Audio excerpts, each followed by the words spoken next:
तो अब मैं आपको सबसे इंपॉर्टेंट टॉपिक पढ़ाने जा रहा हूं। टॉपिक का नाम क्या है? टॉपिक का नाम है कैश फ्लो स्टेटमेंट। ये बहुत इंपॉर्टेंट टॉपिक है। ये इतना इंपॉर्टेंट टॉपिक है कि मैं आपको बता नहीं सकता। मैंने जो भी अपने कैरियर में मल्टीबैगर्स ढूंढे हैं वो कैश फ्लो के बदौलत ही ढूंढे हैं। कैश फ्लो इतना इंपॉर्टेंट कंसेप्ट है कि अगर आप कैश फ्लो को समझ जाओ तो आपको मल्टीबैगर्स ढूंढने से कोई नहीं रोक सकता। Nobody can stop you from finding multi-baggers if you master the cash flow statement। ये बहुत ही क्रिटिकल एंड बहुत ही क्रूशियल स्टेटमेंट है और ये हमें किसी भी बिजनेस के बारे में कैश का पोजीशन बताती है। सो कैश फ्लो स्टेटमेंट में 3 पार्ट्स होते हैं। एक होता है आपका कैश फ्लो फ्रॉम ऑपरेशंस, एक होता है आपका cash flow from investing activity और तीसरा होता है आपका cash flow from financing activity. तो हम इन तीनों पार्ट को बहुत ही ज्यादा डिटेल में पढ़ेंगे एंड मैं पर्सनली अपनी इन्वेस्टिंग जर्नी में 2 बहुत ही इंपॉर्टेंट रेशियोज यूज करता हूं और इन दोनों रेशियोज का कनेक्शन कैश फ्लो स्टेटमेंट से है। तो एक तो है मेरा फेवरेट रेशियो जिसका नाम है CFO अपॉन एबिटा, या आप एबिटा की जगह पैड भी यूज कर सकते हैं। एंड दूसरा मेरा रेशियो है इंटरप्राइज वैल्यू के बारे में। जहां तक मेरे को याद आ रहा है मैंने अपने PE रेशियो के लेक्चर में बताया था। तो अगर आपको इंटरप्राइज वैल्यू जानना है कि इन डेप्थ में क्या होता है तो आप मेरी PE रेशियो वाली वीडियो को जाके देखें, उसमें आपको इंटरप्राइज वैल्यू का मतलब समझ में आ जाएगा। उसमें मैंने इन डेप्थ में डिस्कशन करा है कि व्हाट इज इंटरप्राइज वैल्यू। इस वीडियो के अंदर भी मैं इंटरप्राइज वैल्यू को डिस्कशन करूंगा, पर अगर आपको और भी इंफॉर्मेशन चाहिए इंटरप्राइज वैल्यू के बारे में so I highly suggest that you go and watch my PE ratio video. तो ये 2 रेशियोज हैं जिनका मैं बहुत ही ज्यादा यूसेज करता हूं और मेरे को मल्टीबैगर स्टॉक्स इन्हीं 2 रेशियोज की वजह से मिले। और काफी बार तो आपको ये दोनों रेशियोज बहुत ही बेकार कंपनीज में भी इन्वेस्ट करने से बचा लेंगे। तो इन दोनों रेशियोज को समझना और इन दोनों रेशियोज को मास्टर करना बहुत ही इंपॉर्टेंट होने वाला है आप लोगों के लिए। पर इन दोनों रेशियोज को समझने से पहले आपको अच्छी तरह समझना पड़ेगा that what is a cash flow statement. And I highly recommend कि आप कैश फ्लो स्टेटमेंट पढ़ने से पहले आप इनकम स्टेटमेंट की वीडियोस जरूर देखें, क्योंकि अगर आप इनकम स्टेटमेंट को मास्टर नहीं करेंगे, अगर आप अभी तक ये नहीं समझे हैं कि इनकम स्टेटमेंट क्या होती है, तो आप कैश फ्लो स्टेटमेंट नहीं समझ पाओगे। बिकॉज हमारा जो कैश फ्लो स्टेटमेंट है उसका बहुत ही क्रिटिकल एंड की कंपोनेंट है income statement. So if you want to understand cash flow statement, you have to understand the income statement first. So please go and watch income statement lecture series first. So देखो, एक मेरी बुरी आदत होने वाली है कि मैं आपको कैश फ्लो स्टेटमेंट पढ़ाते हुए बहुत सारे एग्जांपल्स दूंगा। मैं आपको इतने एग्जांपल्स दूंगा कि आप लोग बोर हो जाओगे और आप लोग बोलोगे भाई इतने एग्जांपल्स देने की क्या जरूरत है, तू सीधा पॉइंट पे आ जा। पर देखो, मैं ऐसे नहीं पढ़ाता, मेरा स्टाइल ऐसा नहीं है। मैं ट्रूली चाहता हूं कि आप कैश फ्लो स्टेटमेंट को समझो, इसकी इंपॉर्टेंस को समझो। इसके लिए बहुत इंपॉर्टेंट है कि आप मेरे एग्जाम्पल्स को समझोगे। अगर आप मेरे एग्जाम्पल्स को नहीं समझोगे तो आपको कैश फ्लो स्टेटमेंट कभी समझ ही नहीं आएगा। कैश फ्लो स्टेटमेंट बहुत ही सिंपल कंसेप्ट है, कोई रॉकेट साइंस नहीं है इसमें। सिंपल, इसमें आपको कैश फ्लो का मूवमेंट आपको जानना है। आपको नगद जिसको बोलते हैं, रोकड़ा जिसको बोलते हैं, बस उसका मूवमेंट है।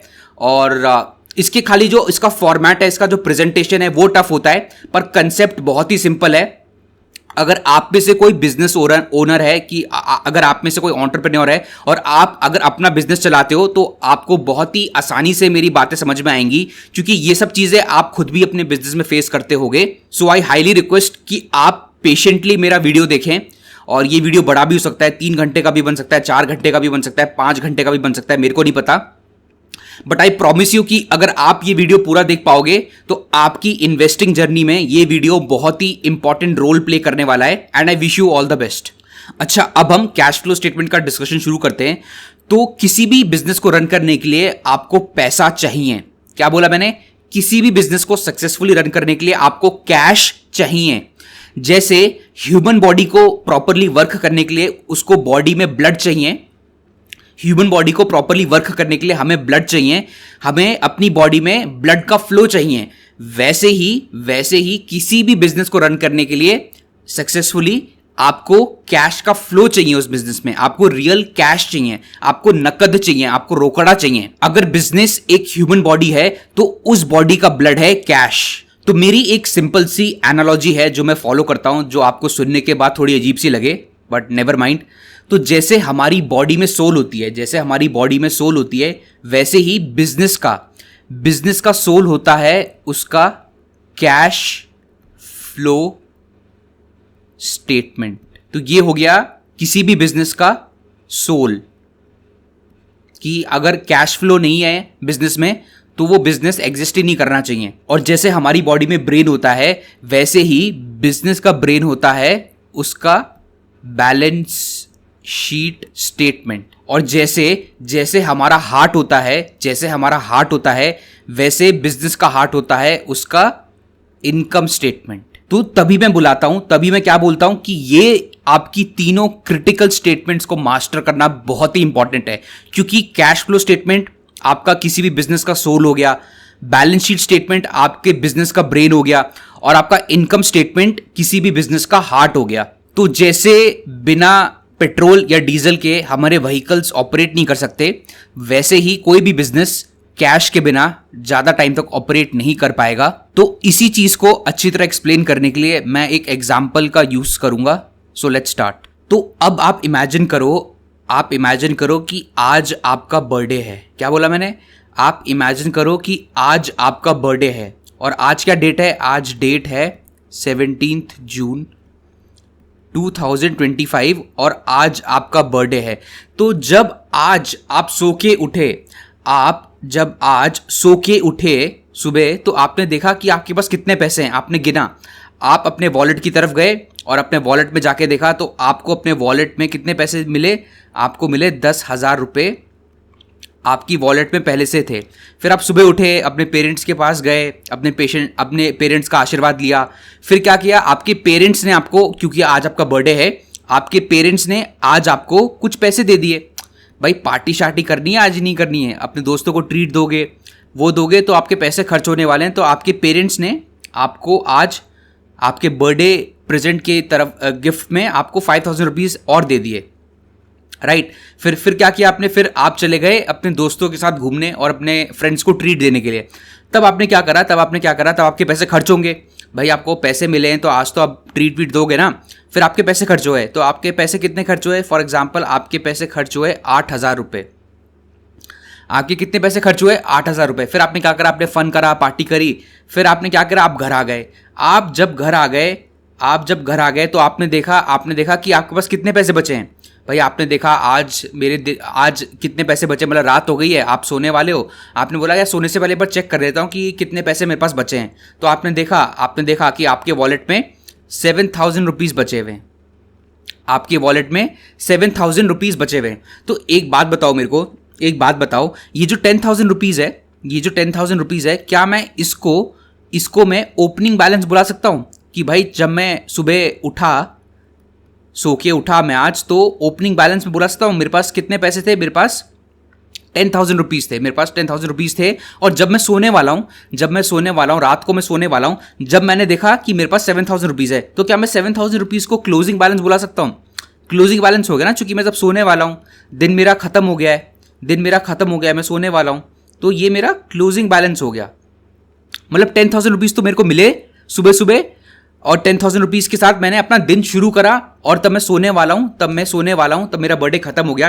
तब मैंने देखा मेरे पास 7,000 रुपीज़ है। तो आप क्या बोलोगे कि मेरे पास सुबह 10,000 रुपीज़ थे, और रात में सोने से पहले मेरे पास 7,000 रुपीज़ है। तो क्या आप ये बोल सकते हो कि नेट मेरा 3,000 रुपीज़ का नेट आउटफ्लो हुआ? भाई मेरा 3,000 रुपीज़ का नेट आउटफ्लो हुआ, तभी तो मेरे पास 7,000 रुपये बचे। मेरे पास 10,000 रुपये थे, और तब मैं सोने गया तो मेरे पास 7,000 रुपये हैं। तो मैं यही तो बोलूंगा कि आज मेरा 3,000 रुपीज़ का नेट कैश आउटफ्लो हुआ है। मतलब मेरे वॉलेट से 3,000 रुपये का कैश का आउटफ्लो हुआ है, मतलब कैश का फ्लो हुआ है। तो नेट इफेक्ट मेरा कितना हो गया? नेट इफेक्ट हो गया मेरा 3,000 रुपीज़। इसमें कोई डाउट है आपको?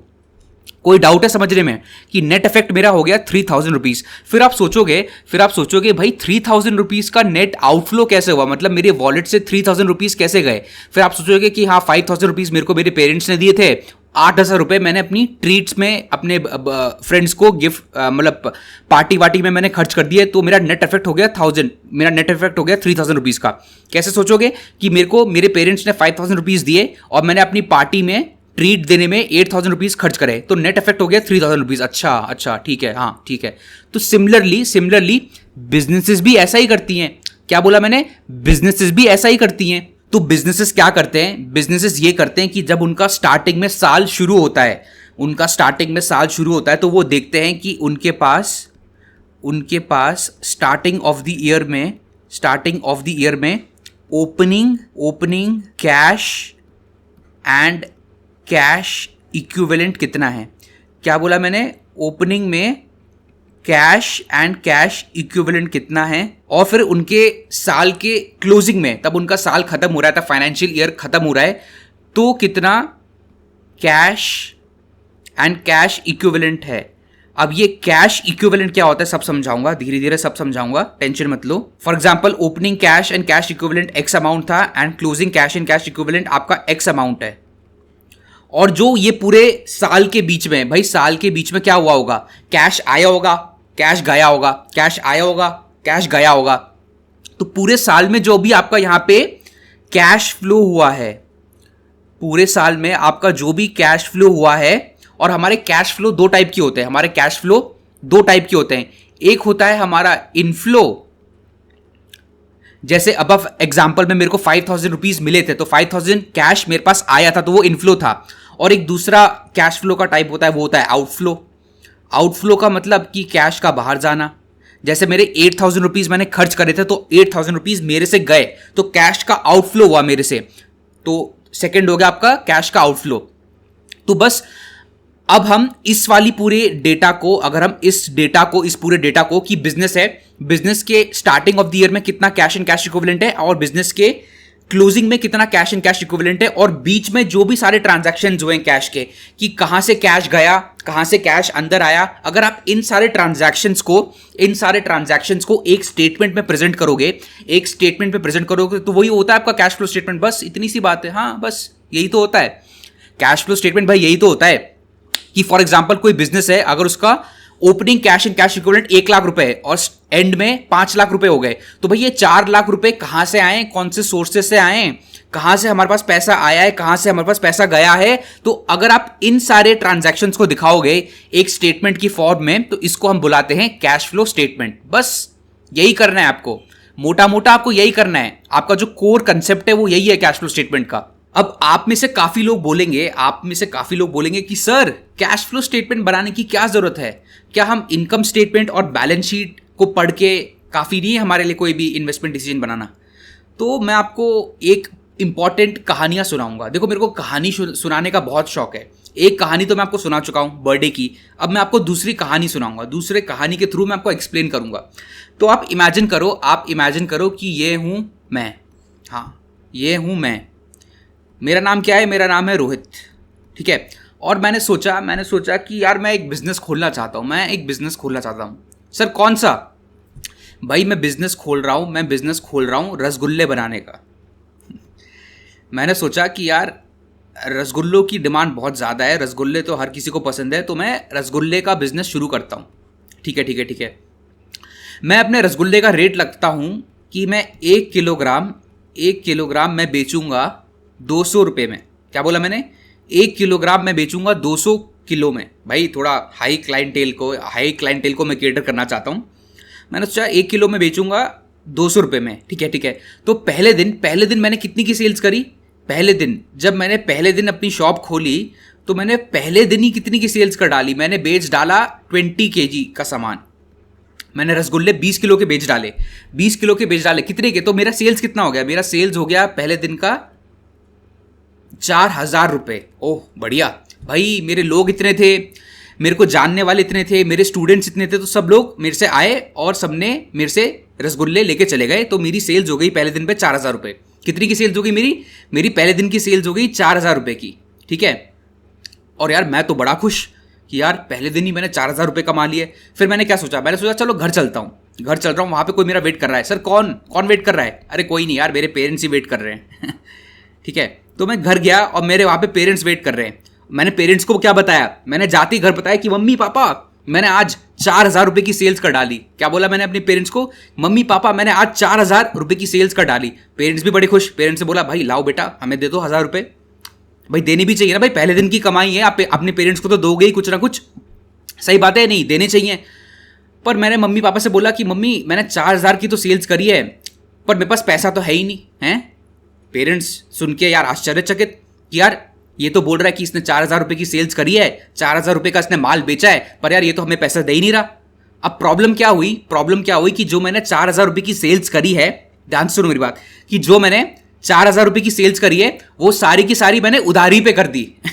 कहानी में ट्विस्ट, हाँ मैंने क्या करा कि जो 4,000 रुपये की सेल्स है मैंने सारी की सारी उधारी पे कर दी। उधारी पे कर दी मतलब कि मैंने कस्टमर्स को बोल दिया कि भाई आप मेरे से रसगुल्ले ले जाओ, पेमेंट आप मेरे को 1 महीने बाद कर देना। क्या बोला मैंने कि आप मेरे से रसगुल्ले आज ले जाओ पर पेमेंट आप मेरे को 1 महीने बाद कर देना, ठीक है। तो मैंने सारी की सारी सेल्स अपनी उधारी पे कर दी। तो इसको मैं क्या बुलाता हूं, ट्रेड रिसीवेबल्स, कि मेरे को 4,000 रुपये मिलना बाकी हैं। मैंने गुड्स तो दे दिए, मैंने रसगुल्ला तो दे दिया, कस्टमर्स को मैंने रसगुल्ला दे दिया, तो सेल्स तो मैं रिकॉर्ड कर सकता हूं। मैं बोल सकता हूं कि मैंने 4,000 रुपये की सेल्स कर दी और 4,000 रुपये का मैं रेवेन्यू रिकॉर्ड कर सकता हूं। तो पेरेंट्स यार मेरे बिल्कुल आश्चर्यचकित कि यार ये तो बोल रहा है कि 4,000 रुपये की तो इसने सेल्स कर दी है, 4,000 रुपये का इसने सेल्स कर दिया। तो पेरेंट्स बोले यार ये कौन सी सेल है कि भाई तूने माल भी बेच दिया और तू सेल्स भी बोल रहा है पर तेरे पास पैसा तो है ही नहीं। हाँ नहीं है मेरे पास पैसा, मेरे पास एक भी पैसा नहीं है। तो सिमिलरली सेम केस आपके रियल बिजनेसेस के साथ भी होता है। क्या बोला मैंने, सेम चीज आपके बिजनेसेस के साथ भी होती है। क्यों? क्योंकि जो आपकी इनकम स्टेटमेंट होती है वो एक्रूअल बेसिस पे बनती है। मैंने आपको इनकम स्टेटमेंट में एक्रूअल कंसेप्ट पढ़ाया था। तो रियल लाइफ में भी जो बिजनेसेस होते हैं उनकी जो इनकम स्टेटमेंट होती है वो एक्रूअल बेसिस पे चलती है और बनती है, क्योंकि आपके बहुत सारे क्रेडिटर्स होते हैं, आपके बहुत सारे डेटर्स होते हैं, ठीक है।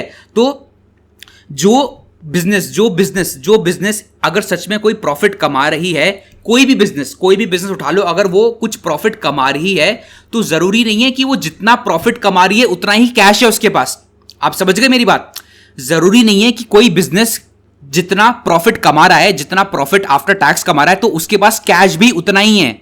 उसके पास जरूरी नहीं है कि कैश उसके प्रॉफिट आफ्टर टैक्स के इक्विवेलेंट हो। तो इसीलिए कैश फ्लो स्टेटमेंट बनाना बहुत जरूरी हो जाता है, क्योंकि इनकम स्टेटमेंट में जो आपको इनकम दिखाई दे रही है, जो आपको प्रॉफिट दिखाई दे रहा है, वो जरूरी नहीं है कि बिजनेस के पास उतना ही कैश हो। मतलब आपका इनकम स्टेटमेंट और कैश फ्लो में डिस्क्रिपेंसी हो सकती है। क्या बोला मैंने? डिफरेंसेस हो सकते हैं कि आप इन्वेस्टर्स को दिखा रहे हो कि आप प्रॉफिट तो बहुत बना रहे हो, इनकम स्टेटमेंट में आप इन्वेस्टर्स को दिखा रहे हो कि आप प्रॉफिट तो बहुत बना रहे हो, पर आपके पास कैश बहुत कम है। सो इसलिए कैश फ्लो स्टेटमेंट को पढ़ना बहुत ही इंपॉर्टेंट हो जाता है। अब मेरे वाले एग्जांपल में सोचो कि मेरे को 4,000 रुपए मिलने हैं, मेरे को ध्यान से सुनो मेरी बात, मेरे को 4,000 रुपए मिलने हैं, मेरे 4,000 रुपए मेरे को ड्यू हैं। आप सोचो कि मैंने 20 किलो के रसगुल्ले मैंने 10 लोगों को बेचे और सबने मेरे से इक्वल अमाउंट लिया, मतलब 10 लोगों ने मेरे से 400 रुपए के रसगुल्ले लिए, तो मेरे को 4,000 रुपीज मिलने हैं। अब आप सोचो कि 10 लोगों में से मेरे को 4 लोग पैसे ना दें। भाई ये भी तो होता है भाई। एक महीने बाद मेरे को 4,000 रुपए मिलने थे और उनमें से मेरे को 4 लोगों ने पैसे ही नहीं दिए, वो भाग गए, वो चोर निकले, वो गद्दार निकले। तो मतलब मेरे को 4,000 रुपए में से 1,600 रुपए तो मिले ही नहीं। मेरे को कितने मिले? मेरे को खाली 2,400 रुपए मिले। भाई मेरे को खाली 2,400 रुपए मिले, मेरे को 1,600 रुपए मिले ही नहीं। 1,600 रुपए तो मेरे बैड डेट हो गए। अब मैं क्या करूं भाई? इनकम स्टेटमेंट में मैं तो बोल रहा हूं कि मैंने रेवेन्यू 4,000 रुपए का कराए, पर जब वो 4,000 रुपए कलेक्ट करने की बात आई, तो 4,000 रुपए में से मेरे को खाली 2,400 रुपए मिले, मेरे को 1,600 रुपए मिले ही नहीं। तो आप देख रहे हो कि इनकम स्टेटमेंट में तो मैं आपको प्रॉफिट या फिर मैं आपको रेवेन्यू 4,000 रुपए दिखा रहा हूं, पर रियलिटी में तो मेरे को 4,000 रुपए में से खाली 2,400 रुपए मिले। तो यहां पे डिस्कनेक्ट नहीं हो गया? यहां पे आपका इनकम स्टेटमेंट और कैश फ्लो के अंदर डिस्कनेक्ट हो गया। मतलब इनकम स्टेटमेंट में मैं तो ज्यादा रेवेन्यू दिखा सकता हूं, ज्यादा प्रॉफिट आफ्टर टैक्स दिखा सकता हूं, पर कैश फ्लो तो मेरा कुछ और ही बता रहा है मेरे को। तो तभी तो कैश फ्लो पढ़ना इतना इंपॉर्टेंट हो जाता है, क्योंकि आप क्या करते हो, मैंने क्या देखा है, काफी कंपनीज आज के टाइम में क्या करती है, उन पे बहुत प्रेशर होता है कि रेवेन्यू ज्यादा दिखाओ, सेल्स ज्यादा दिखाओ। तो कंपनी आपकी भले ही आपका प्रॉफिट आफ्टर टैक्स, आपका इनकम स्टेटमेंट में प्रॉफिट आफ्टर टैक्स या फिर रेवेन्यू में छेड़छाड़ कर सकती है। क्या बोल रहा हूं मैं? कंपनीज के लिए इनकम स्टेटमेंट में रेवेन्यूज फेक दिखाना बहुत आसान होता है। उसमें क्या करना है, फेक इनवॉइस दिखा दो, कुछ और कर दो, वो कर दो, तो इनकम स्टेटमेंट में रेवेन्यूज को ज्यादा दिखाना, प्रॉफिट आफ्टर टैक्स को ज्यादा दिखाना आप कर सकते हो, पर आप कैश फ्लो को डिस्टॉर्ट करना या कैश फ्लो को झूठ बोलना बहुत मुश्किल होता है, क्योंकि भाई वो तो रियल कैश है। कैश फ्लो स्टेटमेंट तो आपको रियल कैश दिखाता है। रियल कैश कैसे फेक करोगे आप? रियल कैश को कैसे फेक करोगे? फेक मतलब आप करेंसी प्रिंट करोगे तो वो तो टफ है। तो कैश फ्लो स्टेटमेंट को फज करना थोड़ा मुश्किल होता है, पर इनकम स्टेटमेंट को फज करना ज्यादा आसान होता है, और ऐसा कंपनीज करती भी हैं। मैंने तो बहुत एग्जांपल्स देखे हैं, राइट? तो आपको हमेशा इनकम स्टेटमेंट तो देखनी है, ठीक है, पर आपको कैश फ्लो स्टेटमेंट भी जरूर देखना है, क्योंकि क्या पता कि कुछ कंपनीज बहुत ज्यादा पैट दिखा रही पर कैश फ्लो उनका बहुत कम है, तो वो मेरे लिए एक बहुत बड़ा रेड फ्लैग हो जाता है। समझ रहे हो मेरी बात? मेरे लिए बहुत बड़ा रेड फ्लैग हो जाता है कि किसी कंपनी का प्रॉफिट आफ्टर टैक्स तो बहुत बड़ा नंबर है, बहुत जूसी नंबर है, पर मैंने देखा यार कैश फ्लो तो बना ही नहीं रही है, कैश फ्लो तो खाली 10% बना रही है वो अपने प्रॉफिट आफ्टर टैक्स का, तो वो मेरे लिए बहुत बड़ा रेड फ्लैग हो जाता है। So it is very important that you analyse and you know how to analyse a cash flow statement. तो ये मैंने आपके सामने एक रियल लाइफ की कैश फ्लो स्टेटमेंट खोली हुई है, और ये कैश फ्लो स्टेटमेंट बिलोंग करती है इस कंपनी को। इस कंपनी का नाम है एपेक्स फ्रोजन। एपेक्स फ्रोजन, और ये एक श्रिम्प मैन्युफैक्चरर है। तो ये देखो एक कैश फ्लो स्टेटमेंट कितनी लंबी और बड़ी होती है। तो डरने घबराने की जरूरत नहीं है, मैं आपको इन डिटेल में एक कैश फ्लो स्टेटमेंट को एनालाइज करना बताऊंगा, पर अभी के लिए आप एक बार देख लो कि एक real life cash flow statement कितनी बड़ी होती है। सो आई होप आपको विजिबल होगा, अगर नहीं है तो मैं आपको मैक्सिमाइज कर देता हूं थोड़ा। ये देखो, तो इसमें क्या क्या हमारे मेजर हेड्स हैं वो हम एक बार पढ़ लेते हैं। तो मैंने आप लोगों को बताया ना कि हमारे कैश फ्लो स्टेटमेंट में मेजरली 3 हेड्स होते हैं। कौन कौन से हेड्स होते हैं? यहां पे देखो, एक होता है हमारा कैश फ्लो फ्रॉम ऑपरेशंस, जिसको हम शॉर्ट में CFO बुलाते हैं। दूसरा होता है हमारा cash flow from investing activity, जिसको हम CFI बुलाते हैं। एंड थर्ड होता है हमारा cash flow from financing activities. ठीक है, तो यहां पे आप देखो, यहां पे आपका सबसे मेजर हेड क्या है? यहां पे है cash flow from operating activities, तो ये हो गया हमारा CFO। फिर आता है हमारा cash flow from investing activities. देखो ये रहा, इसको हम बोलते हैं CFI। और फिर आता है हमारा net cash used in financing activities, ये हो गया हमारा कैश फ्लो फ्रॉम फाइनेंस। तो मेजरली हमारी हर कैश फ्लो स्टेटमेंट में आपको यही 3 चीजें दिखाई देंगी। वो कौन कौन सी हैं? Cash flow from operations, cash flow from investing activities and cash flow from financing activities. और ये नीचे देख लो क्या होता है। फिर आपका एंड में क्या आता है? मैंने आपको क्या पढ़ा है कि आपका आता है cash and cash equivalent at end of period. तो इसको ही तो हम बुलाते हैं, क्या बुलाते हैं इसको हम बुलाते हैं closing cash and cash equivalent. तो ये नंबर हमारा आ जाता है 294.99 करोड़, मतलब 295 करोड़। तो मैं आपको सब सिखाऊंगा धीरे धीरे, टेंशन मत लो। ये खाली मैं आपको दिखा रहा हूं कि एक रियल में कैश फ्लो स्टेटमेंट दिखती कैसी है। ये देखो, और यहां पे क्या लिखा हुआ है? आपको हमेशा जो भी कैश फ्लो स्टेटमेंट देखनी है वो कंसोलिडेटेड होनी चाहिए, स्टैंड अलोन नहीं होनी चाहिए, क्योंकि कंसोलिडेटेड कैश फ्लो स्टेटमेंट में आपके सब्सिडरीज का भी इंफॉर्मेशन और कैश फ्लो आ जाता है। और देखो यहां पे क्या लिखा है? Cash flow statement for the year ended 31 March 2024। And sorry, ये अमाउंट लैक्स में है, तो नीचे जो मैंने आपको बताया कि कैश एंड कैश इक्विवेलेंट है वो लैक्स में, ये लैक्स में अमाउंट है, तो ये करोड़ में 3 करोड़ के आसपास हो गया। जो मैंने आपको कैश एंड कैश इक्विवेलेंट बताया ये 294 या 295 करोड़ नहीं है, ये 2.94 करोड़ हो गया, क्योंकि लैक्स में अमाउंट है ये, तो ये अराउंड 3 करोड़ हो गया। Cash and cash equivalent at end of period 3 crore हो गया, क्योंकि ऊपर लिखा हुआ है कि ये सारे अमाउंट लैक्स में है। तो ये दिखाई मैंने आपको एपेक्स फ्रोजन की कैश फ्लो स्टेटमेंट। और भी दिखाता हूं मैं आपको कैश फ्लो स्टेटमेंट। ये एपेक्स फ्रोजन की हो गई। ये मैंने आपके सामने खोल दी डिवीज लैब की। ये क्या खोल दी मैंने आपके सामने? डिवीज लैब की कैश फ्लो स्टेटमेंट। क्या लिखा है यहां पे? Consolidated statement of cash flows. तो इसमें भी वही सेम चीजें हैं। क्या क्या? पहला हो गया आपका cash flow from operating activities. देखो यहां पे लिखा हुआ है cash flow from operating activities, ये आपका CFO हो गया, राइट। एंड फिर आगे आपका यहां पे देखो सेकंड में देखो cash flow from investing activities, ये आपका CFI हो गया। और फिर आपका थर्ड आ गया ये cash flow from financing activities, right. और फिर आपका एंड में क्या आ गया? आपका एंड में आ गया closing cash and cash equivalents at end of year. तो आपकी इनकम स्टेटमेंट यहाँ से शुरू हुई है, यहाँ से शुरू हुई है और यहाँ पे ख़त्म हो रही है, तो थोड़ी बड़ी होती है कैश फ्लो स्टेटमेंट। तो ये दिखाई मैंने आपको डिवीज लैब की कैश फ्लो स्टेटमेंट। अब मैं आपको दिखाता हूँ सुला विनियर्ड। ये है सुला विनियर्ड की कैश फ्लो स्टेटमेंट। तो इसके अंदर भी वही सेम चीज़ें हैं। A, cash flow from operating activities, फिर आगे आपका cash flow from investing activities, and finally आ गया आपका cash flow from financing activities, और एंड में आपका आ गया cash and cash equivalent at end of year, जिसको हम closing cash and cash equivalents बुलाते हैं।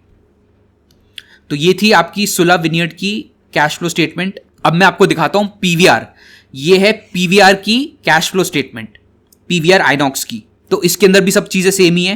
Cash flow from operating activities, फिर हो गया आपका cash flow from investing activities, और फाइनली आप देख सकते हो आपका हो गया cash flow from financing activities, investing हो गया, and net cash flows used in financing activities. और भी नीचे है क्या कैश फ्लो स्टेटमेंट? हाँ, ये रहा। ये आ गया आपका एंड में आ गया आपका यहाँ पे ये कंसोलिडेटेड कंटिन्यूड है। ये आ गया आपका एंड में cash and cash equivalent at the end of the year, हमारा closing cash and cash equivalent हो गया ये। तो ये थी हमारी पीवीआर आइनॉक्स की कैश फ्लो स्टेटमेंट। और ये मैं आपको दिखाता हूँ, ये है आपकी नेस्ले की कैश फ्लो स्टेटमेंट। तो वही सब सेम चीजें, आपका पहले आता है cash flow from operating activities, फिर cash flow from operating activities में आपको थोड़ा एक्स्ट्रा बता देता हूं। फिर आप cash flow from operating activities में क्या करते हो? प्रॉफिट बिफोर टैक्स लेते हो। आपकी हर कैश फ्लो स्टेटमेंट जो है इंडिया में जो बनती है वो प्रॉफिट बिफोर टैक्स से शुरू होती है। क्या बोला मैंने? प्रॉफिट बिफोर टैक्स से शुरू होती है। और फिर आपकी ये एडजस्टमेंट्स आती हैं। अब ये क्या एडजस्टमेंट्स होती है मैं आपको सब सिखाऊंगा। एडजस्टमेंट्स आती हैं, फिर आपका यहाँ पे एडजस्टमेंट्स फॉर वर्किंग कैपिटल आता है। यहाँ पे वर्किंग कैपिटल की एडजस्टमेंट्स आती हैं, सब सिखाऊंगा मैं आपको कि वर्किंग कैपिटल की एडजस्टमेंट्स हम क्यों करते हैं। फिर आपका फाइनली यहाँ पे आता है net cash flows generated from और यूज्ड इन ऑपरेटिंग एक्टिविटीज। फिर आपका बी में क्या आता है? बी में आपका आता है इन्वेस्टिंग एक्टिविटीज। यहां पे भी सिमिलर चीजें ही होती हैं cash flow from investing activities में। यहां पे आपका purchase of property plant and equipments आता है, proceeds from sale of property plant and equipment. मतलब जो भी आपकी इन्वेस्टिंग एक्टिविटीज से रिलेटेड चीजें होती हैं, जो भी आपके नॉन करंट असेट्स या फिर आपका प्लांट प्रॉपर्टी एंड इक्विपमेंट से रिलेटेड जो भी चीज़ें होती हैं वो आपकी इन्वेस्टिंग एक्टिविटीज़ में आती है। तो मैं आपको सब चीज़ें डिस्कस करवाऊंगा, क्या क्या चीज़ें होती हैं, क्या क्या इसमें लाइन आइटम्स हैं, इन सब लाइन आइटम्स का क्या क्या मतलब होता है। फिर आपका आता है नेट कैश जनरेटेड फ्रॉम और used in investing activities. And third आता है आपका cash flows from financing activities. फिर आता है आपका थर्ड में cash flow from financing activities. तो इसमें जो भी आपकी ओनर्स इक्विटी एंड लाइबिलिटीज को अफेक्ट करते हैं लाइन आइटम्स, वो सारे line items cash flow from financing activities में आते हैं। इसको भी मैं आपको सारे लाइन आइटम्स डिस्कस करूंगा, और कुछ भी नहीं है, बहुत आसान है। फिर फाइनली आपका क्या आता है? नेट इंक्रीज और decrease in cash and cash equivalents. And and में हमारा क्या आता है? एंड में हमारा आएगा closing cash and cash equivalents. हाँ, ये आ गया हमारा total cash and cash equivalent at the end of year. तो इसको हम closing cash and cash equivalents बोलते हैं। ये आ गया हमारा। तो मैंने आपको अभी 5 डिफरेंट कंपनीज की कैश फ्लो स्टेटमेंट दिखाई हैं, और अब हम इसको ही डिटेल में पढ़ने की कोशिश करेंगे। कैश फ्लो फ्रॉम ऑपरेशंस को पढ़ाऊंगा, फिर मैं फाइनेंसिंग को पढ़ाऊंगा, फिर मैं इन्वेस्टिंग को पढ़ाऊंगा। या हो सकता है कि मैं आपको पढ़ाने के पर्पस से, क्योंकि कैश फ्लो फ्रॉम ऑपरेशंस समझना थोड़ा टफ होता है, उसका थोड़ा फॉर्मेट प्रेजेंटेशन टफ है, तो हो सकता है कि मैं सिंप्लिसिटी के लिए आपको पहले cash flow from investing activity सिखाऊं, फिर आपको मैं cash flow from financing activity सिखाऊं, और मैं आपको लास्ट में मैं आपको कैश फ्लो फ्रॉम ऑपरेशंस सिखाऊंगा। तो इसी मैनर में मैं जाना प्रेफर करूंगा। तो मैं अब आपको बहुत रियल लाइफ एग्जांपल्स देने वाला हूं, जहां पे आप कैश फ्लो का इस्तेमाल करके you could have avoided investing in these companies. तो बहुत ही इंटरेस्टिंग होने वाला है और आपको मजा आ जाएगा, and I want your full attention here. तो पहली कंपनी जिसके बारे में मैं डिस्कशन करूंगा दैट इज ऑफ जेंसॉल इंजीनियरिंग। अब कितने लोग हैं जो जानते हैं कि जेंसॉल इंजीनियरिंग एक फ्रॉड कंपनी थी? मैं आपको बताता हूं कि आप फ्रॉड डिस्कवर होने से पहले कैसे अवॉइड कर सकते थे इस कंपनी में इन्वेस्ट करने से। मैंने इस कंपनी को, याद है, मैंने 2022 में पढ़ा था इस कंपनी को, और मैंने 15 मिनट्स के अंदर ही इस कंपनी को रिजेक्ट कर दिया था। मैं अब आपको सिखाऊंगा कि आप भी कैसे स्मार्ट बन सकते हैं, आप भी कैसे क्लेवर इन्वेस्टर बन सकते हैं। सो पे फुल अटेंशन हियर। तो ये आपके सामने कंपनी है जेंसॉल इंजीनियरिंग, राइट? अब देखो, अब हम चलते हैं इसके प्रॉफिट एंड लॉस स्टेटमेंट में। ये आ गया प्रॉफिट एंड लॉस स्टेटमेंट, ये आ गया कंपनी का प्रॉफिट एंड लॉस स्टेटमेंट। तो अब आप एक काम करो, मैं क्या बोल रहा हूं आपसे ध्यान से सुनना। ये आपको यहां पे दिख रहा है कंपनी का प्रॉफिट आफ्टर टैक्स। एक मिनट, ये आप देख पा रहे हो ना कि यहाँ पे नेट प्रॉफिट है, ये कंपनी का प्रॉफिट आफ्टर टैक्स है, और ये कब से दिया हुआ है, हमें साल 2017 से दिया हुआ है। तो ये मेरा साल 1 हो गया, ये 2 हो गया, ये 3 हो गया, ये 4 हो गया, ये 5 हो गया, ये 6, ये 7, ये 8 और ये 9। तो एक काम करो, क्या काम करो कि ये जो आपको प्रॉफिट आफ्टर टैक्स दिखाई दे रहा है ना, इन सबको आप ऐड कर दो। ऐड कर दो मतलब इसको करो आप 1 + 5 + 7 + 2 + 3 + 11 + 23 + 53 + 87, इन सबको आप ऐड कर दो। इन सबको आप ऐड करो, मेरे साथ करो। देखो, अगर आप मेरे साथ नहीं करोगे तो बंद कर दो वीडियो। ये कहानी कोई स्टोरी टेलिंग नहीं चल रही है, पूरा प्रैक्टिकल मैं आपको सिखा रहा हूं। नोटबुक खोलो और मेरे साथ कैलकुलेशन करो, समझ में आ जाएगा, जिंदगी सेट हो जाएगी आपकी। सीख लो उसको अभी दिमाग और ध्यान लगा के। तो इसको ऐड करो, आप प्रॉफिट को ऐड करो। आपका क्या आंसर आता है? आपका क्यूमुलेटिव प्रॉफिट फ्रॉम 2017 टिल 2025 क्या आंसर आ रहा है? आप ऐड करो, इन सबको ऐड करो। तो यहां पे मेरा क्यूमुलेटिव प्रॉफिट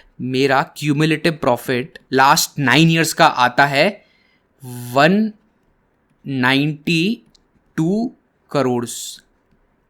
क्या बोला मैंने? मेरा क्यूमुलेटिव प्रॉफिट लास्ट 9 ईयर्स का आ रहा है ₹192 करोड़। याद कर लो इसको, 192 करोड़ को, ठीक है।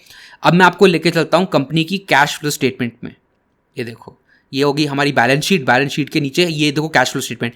अब मैंने आपको रियल लाइफ में कैश फ्लो स्टेटमेंट दिखाई, वो कितनी बड़ी है, यहां पे देखो कितनी छोटी है। अब ध्यान दो, आपको यहां दिख रहा है ना cash flow statement consolidated figures, ठीक है। अब आपको ये पहला लाइन आइटम दिख रहा है, कैश फ्रॉम ऑपरेटिंग एक्टिविटी। इसको हम क्या बुलाते हैं? इसको हम बुलाते हैं CFO। ध्यान से सुनो मेरी बात। अब आपको क्या करना है, आपने क्यूमुलेटिव प्रॉफिट तो कैलकुलेट कर लिया लास्ट 9 ईयर्स का, वो आपका 192 करोड़ जो आए।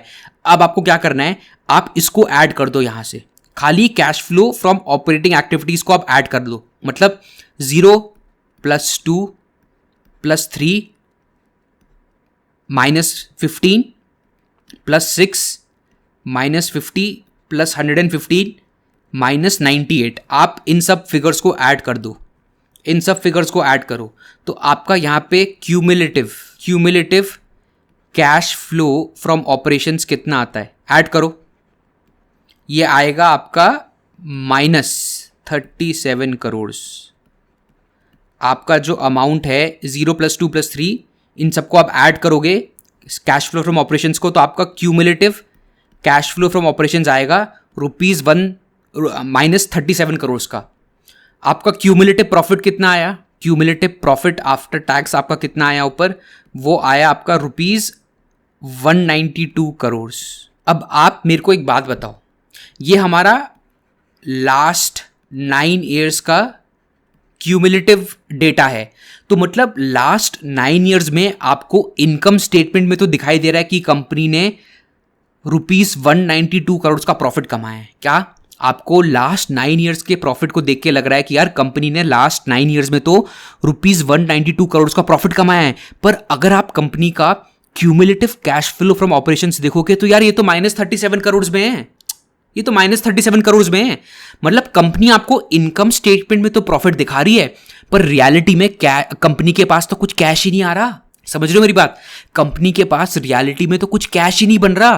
कंपनी के कोर ऑपरेशन से, जो कंपनी का कोर धंधा है, जिस धंधे की वजह से कंपनी एग्जिस्ट करती है, उससे तो कुछ कैश जनरेट ही नहीं हो रहा, कुछ कैश ही नहीं आ रहा बिजनेस के पास। बिजनेस के पास कोई रियल कैश आ ही नहीं रहा, कोई रियल कैश नहीं आ रहा भाई, नकद नहीं आ रहा कंपनी के पास। CFO मतलब cash flow from operating activity से कुछ नकद ही नहीं आ रहा, नकद रोकड़ा आ ही नहीं रहा। तो यार इतनी सिंपल कैलकुलेशन अगर आप करते तो आपको इस कंपनी में इन्वेस्ट करना ही नहीं था, क्योंकि कंपनी के पास कोई रियल कैश जनरेट हो ही नहीं रहा है। तो कंपनी के पास क्यों नहीं रियल कैश जनरेट हो रहा है? तो इसके 3 रीजंस होते हैं। सीख लो, समझ लो। अभी हो सकता है काफ़ी चीज़ आपको समझना है, but that is all right. Just पे your full attention here. By the end of this video, तब ये वीडियो पूरा खत्म होगा ना, तब आपको सब कुछ समझ में आ जाएगा। पर अभी आप बस ध्यान लगा के मेरी बात सुनो। अब मेरी बात सुनो कि कैश फ्लो फ्रॉम ऑपरेशंस क्या होता है। कैश फ्लो फ्रॉम ऑपरेशंस का मतलब क्या है? कैश फ्लो फ्रॉम ऑपरेशंस, तो ऑपरेशन का मतलब है कि जो आपके बिजनेस का कोर ऑपरेशन है, बिजनेस का कोर ऑपरेशन है। भाई अगर मेरी जीन्स की कंपनी है तो मेरा कोर ऑपरेशन क्या हो गया? जीन्स को बनाकर बेचना मेरा कोर ऑपरेशन हो गया। अगर मेरे रसगुल्ले की फैक्ट्री है तो मेरा कोर ऑपरेशन क्या हो गया? कि रसगुल्लों को बनाकर बेचना और पैसे कलेक्ट करना, तो ये मेरा कोर ऑपरेशन हो गया। अगर मैं चाय बनाता हूं तो चाय बनाने वाले का कोर ऑपरेशन क्या हो गया? चाय को बनाकर बेचना। अगर कोई कंपनी है, एपीएल अपोलो आपकी स्टील ट्यूब्स बेचती है, तो उसका कोर ऑपरेशन क्या हो गया? कि स्टील ट्यूब्स बनाकर बेचना। तो कैश फ्लो फ्रॉम ऑपरेशंस का मतलब होता है कि principal revenue generating activities of the business. क्या बोला मैंने? Principal revenue generating activities of the business. Cash flow from operations का मतलब है principal revenue generating activities of the business. ठीक है, तो मेरे को एक बात बताओ कि अगर जेंसॉल इंजीनियरिंग का cash flow from operations -37 crore का है, तो आपको नहीं लगता कि ये एक बहुत बड़ा रेड फ्लैग हो गया है? भाई क्या रीजन है किस वजह से कंपनी अपने कोर धंधे से कुछ कैश जनरेट नहीं कर पा रही? क्या रीजन है? तो आपको इन्वेस्टिगेट करना पड़ेगा। तो इसके प्राइमरीली 3 रीजंस होते हैं। या तो आपका कैश इन्वेंट्री में फंस रहा है। क्या बोला मैंने? या तो आपका कैश इन्वेंट्री में फंस रहा है। इन्वेंट्री मैंने आपको पढ़ा है इनकम स्टेटमेंट में क्या होता है, तो आपको पता है इन्वेंट्री क्या होती है। तो कैश आपका इन्वेंट्री में फंस रहा है, इसका मतलब क्या हो गया? सपोज करो कि आपकी ओपनिंग इन्वेंट्री 1 लाख रुपए की है। क्या बोला मैंने? आपकी ओपनिंग इन्वेंट्री 1 लाख रुपए की है और आपकी क्लोजिंग इन्वेंट्री 5 लाख रुपए की है। तो इसका मतलब क्या हो गया? कि आपने 4 लाख रुपए आपने खर्च और ज्यादा करे और आपने इन्वेंट्री खरीद ली और आप वो इन्वेंट्री बेच नहीं पाए। आपने इन्वेंट्री में ज्यादा पैसा लगा दिया। आपको लगा कि मैं इतनी इन्वेंट्री बेच पाऊंगा, पर आप गलत निकले और आप साल के एंड में आप एक्स्ट्रा जो इन्वेंट्री थी, 4 लाख की जो एक्स्ट्रा इन्वेंट्री थी, उसको बेच नहीं पाए। अगर आप अपनी इन्वेंट्री को बेच नहीं पाए तो इसका मतलब यह नहीं हो गया कि आपका इन्वेंट्री में पैसा अटका रह गया। भाई आप इन्वेंट्री को बेच के तो पैसा कमाओगे, आप इन्वेंट्री को बेचते हो तभी तो रेवेन्यू कमाते हो। तो अगर आप अपनी इन्वेंट्री को बेच नहीं पाए तो क्या मैं ये बोल सकता हूं कि आपका पैसा इन्वेंट्री में फंस गया? भाई आपका पैसा इन्वेंट्री में फंस गया, आप बेच नहीं पाए अपनी इन्वेंट्री को। भाई आप अगर इन्वेंट्री को खरीदते हो तो आप कैश का पेमेंट करते हो नहीं करते हो? सोच के बताओ। भाई आप कोई चीज खरीदने जाते हो तो पहले उसका पेमेंट करते हो ना कैश में। तो आपका अगर क्लोजिंग इन्वेंट्री आपका ओपनिंग इन्वेंट्री से बड़ा है तो इसका मतलब है कि आपका जो कैश है वो इन्वेंट्री में फंस गया। तो एक तो रीजन ये हो सकता है कि कैश फ्लो फ्रॉम ऑपरेशंस किसी कंपनी का नेगेटिव है, तो इसका मतलब है कि हो सकता है कि कंपनी का जो पैसा है वो इन्वेंट्री में फंस रहा है। अच्छा, ये तो पहला रीजन हो गया कि इन्वेंट्री में पैसा फंस रहा है। अच्छा, दूसरा रीजन क्या हो सकता है? दूसरा रीजन हो सकता है कि आपने उधारी में अपना माल ज्यादा बेच दिया, कि आपने अपने कस्टमर्स को बोला कि भाई तू मेरा सामान ले जा और मेरे को पेमेंट बाद में कर दियो, और आपने ऐसा अपने 90% कस्टमर्स के साथ कर दिया कि आपने अपना जो माल है, आपका जो गुड्स है, वो आपने लोगों को उधारी में बेच दिया कि भाई तू माल मेरे से लेके चले जा पर तू मेरे को पेमेंट बाद में दे दियो। तो इससे एक नेगेटिव पॉइंट क्या होता है कि अगर आपने अपने 100 कस्टमर्स में से 90 कस्टमर्स को आपने उधारी पे माल दे दिया, तो ये भी तो हो सकता है कि 90 में से आपको कम से कम 20-30 कस्टमर्स आपको पैसा पे ही ना करें। तो एक रीजन हो सकता है कि आपका पैसा ट्रेड रिसीवेबल्स में फंस जाए। ट्रेड रिसीवेबल का मतलब क्या होता है कि आपने अपने गुड्स कस्टमर्स को तो बेच दिए पर कस्टमर ने आपको अभी तक पेमेंट नहीं करा, तो आपको कैश आना बाकी है। आप समझ रहे हो? आपको कैश आना बाकी है। तो एक रीजन जिसकी वजह से कैश फ्लो फ्रॉम ऑपरेशंस किसी भी कंपनी का नेगेटिव हो सकता है, वो इसलिए हो सकता है कि उनके ट्रेड रिसीवेबल्स बढ़ गए। पहला रीजन क्या बताया मैंने कि अगर आपकी इन्वेंट्री बढ़ गई, अगर आपकी इन्वेंट्री इंक्रीज हो गई, इसका मतलब आपका जो कैश है वो इन्वेंट्री में फंस गया। दूसरा रीजन हो गया कि अगर आपकी ट्रेड रिसीवेबल्स बढ़ गई, मतलब आपका ओपनिंग ट्रेड बैलेंस या opening trade receivables balance 1 lakh रुपए था पर आपका closing trade receivable balance 5 lakh रुपए का था।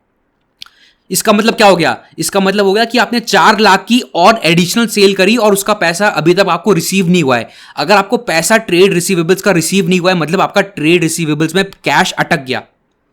तो ये 2 रीजन हो गए कि एक तो आपकी इन्वेंट्री इंक्रीज हो सकती है तो आपका कैश फंस जाएगा, एक आपका ट्रेड रिसीवेबल्स इंक्रीज हो सकता है तो आपका कैश फंस जाएगा, और तीसरा रीजन हो गया तीसरा रीजन हो गया कि आपके ट्रेड पेबल्स घट गए।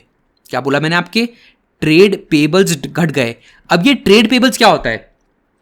तो ट्रेड पेबल्स का मतलब होता है कि भाई जब आप अपनी इन्वेंट्री खरीदोगे, जब आप अपना रॉ मटेरियल खरीदने जाओगे, जब आप अपना रॉ मटेरियल खरीदने जाओगे तो कैश का आउटफ्लो होगा ना भाई। तब आप अपना रॉ मटेरियल खरीदोगे तो आप अपने सप्लायर को पेमेंट भी तो करोगे, तो कैश का आउटफ्लो होगा। तो ये हो सकता है कि आपका ओपनिंग ट्रेड पेबल्स बैलेंस है 1 लाख रुपए। क्या बोला मैंने?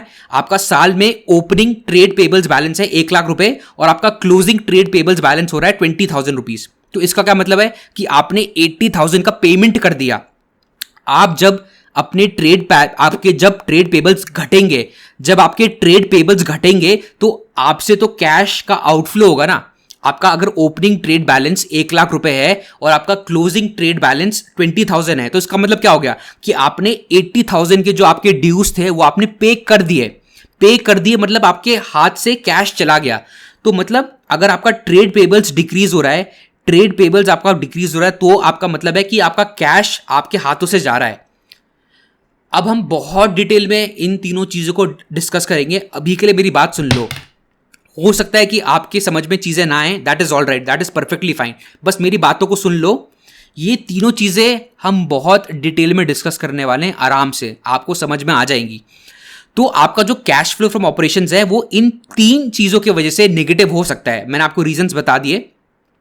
तो अगर आपको जेंसॉल इंजीनियरिंग का cash flow from operations, cumulative cash flow from operations -37 crore का दिखाई दे रहा है, तो इनमें से ही 3 रीजंस की वजह से आपका cash flow from operations negative हो रहा है। तो इसका मतलब है कि कंपनी का जो मैनेजमेंट डिसीजन है वो ठीक नहीं है। मतलब कंपनी को ये समझ नहीं आ रहा कि हमें इन्वेंट्री कितनी बनानी चाहिए, या कंपनी को ये डिसीजन समझ नहीं आ रहा कि हमने ट्रेड रिसीवेबल्स इतने ज़्यादा क्यों कर दिए, या फिर कंपनी अपने ट्रेड पेबल्स को मैनेज नहीं कर पा रही है। मतलब मोटा मैं आपको बोलूं कि कंपनी अपना इन्वेंट्री को, अपने ट्रेड रिसीवेबल्स को और अपने ट्रेड पेबल्स को ढंग से मैनेज नहीं कर पा रही है, तभी उसका cash flow from operations negative हो रहा है। तो हम बहुत डिटेल में डिस्कशन करेंगे इन सब चीज़ों का, पर मैं आपको यहाँ पे रीजन एक्सप्लेन कर रहा हूँ कि क्यों कैश फ्लो फ्रॉम ऑपरेशंस किसी भी कंपनी का नेगेटिव होता है, और मैंने आपको एक्सप्लेन करा कि कैश फ्लो फ्रॉम ऑपरेशंस का मतलब क्या होता है। ठीक है, अभी के लिए इतना सही है आपके लिए समझना। अब मैं आपको और भी एग्जांपल्स दिखाता हूं।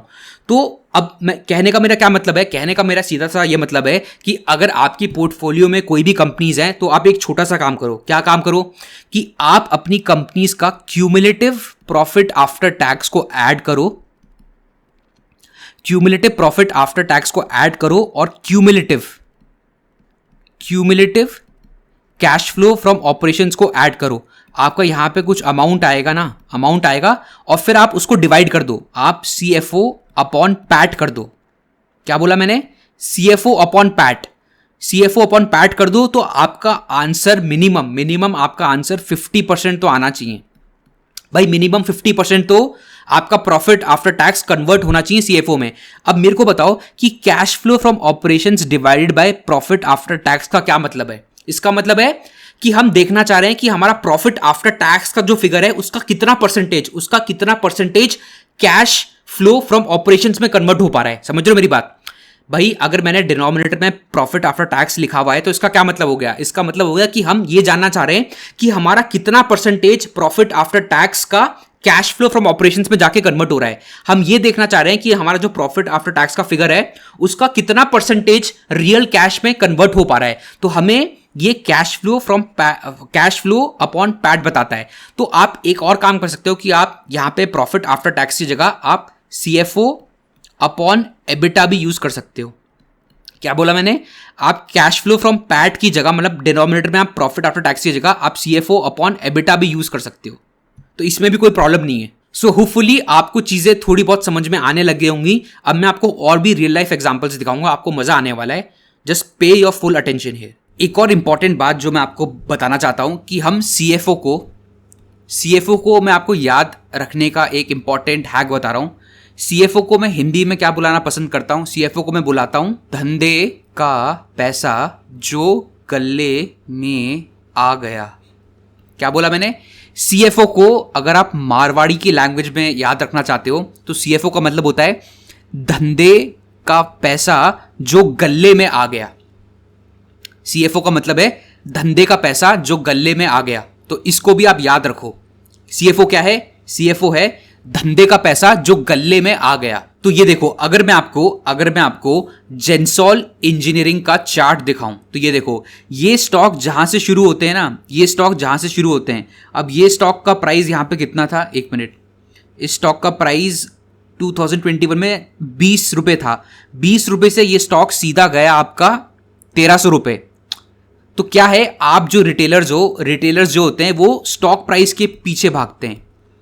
रिटेलर्स जो होते हैं वो स्टॉक प्राइस के पीछे भागते हैं और वो नैरेटिव के पीछे भागते हैं। क्या बोल रहा हूं मैं, रिटेलर्स दो चीजों को चेस करते हैं। रिटेलर्स एक तो स्टॉक प्राइस के मूवमेंट को ट्रैक करते हैं, स्टॉक प्राइस के मूवमेंट से अट्रैक्ट होते हैं कि अगर कोई स्टॉक है वो बहुत तेजी से बढ़ रहा है तो उसमें वो घुसना चाहते हैं, पार्टिसिपेट करना चाहते हैं, क्योंकि उन्हें फोमो होने लग जाता है।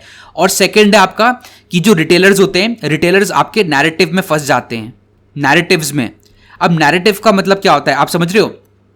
अब आप ये देखो कि जेंसॉल कौन कौन से बिजनेस सेगमेंट्स में ऑपरेट करती थी। जेंसॉल एक तो आपके सोलर ईपीसी प्रोजेक्ट्स करती थी, सोलर मतलब सोलर बिजनेस में थी इन्वॉल्व, तो सोलर सेक्टर तो बहुत रिटेलर्स को बहुत पसंद आ रहा है। फिर कंपनी आपकी इलेक्ट्रिक व्हीकल्स के सेगमेंट में भी घुस गई थी, और फिर कंपनी आपका कुछ ग्रीन हाइड्रोजन में भी कुछ ना कुछ कर रही थी। ये कंपनी बेसिकली आपके इन 3 सेगमेंट्स में इन्वॉल्व थी। अब ये तीनों सेगमेंट्स क्या हैं, फ्यूचरिस्टिक एंड सेक्सी, मैं बोलूंगा सेक्टर्स हैं ये।